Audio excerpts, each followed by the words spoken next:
কেমন আছো ডার্লিং? এতক্ষণে আসার সময় হলো তোমার? আর বলো না, রাস্তায় এত জ্যাম না। পাগলাই করে কি হচ্ছে? আরে ও থাক না, ও কিছু বোঝে নাকি? তাই না? আজ না তোমাকে হেব্বি লাগছে। আগে লাগবে না বুঝি? আরে না না, তখন তো তোমাকে সেইভাবে কাছে পাইনি, সব সময় চুরি চুরি করে দেখা করতে হতো।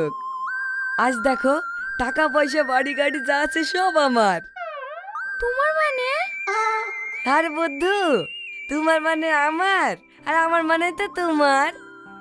হুম, তার জন্যই তো এই প্ল্যানটা করা। আখে মেরি জানে তুমি আর আমি সুখে সংসার করতে পারি। দেখো, আজ আমাদের প্ল্যান সাকসেসফুল। সবই ঠিক আছে, কিন্তু এই শালা ভাগ্যটা খুব ভালো জানো, এত বড় প্ল্যান করার পরেও শালা মরল না।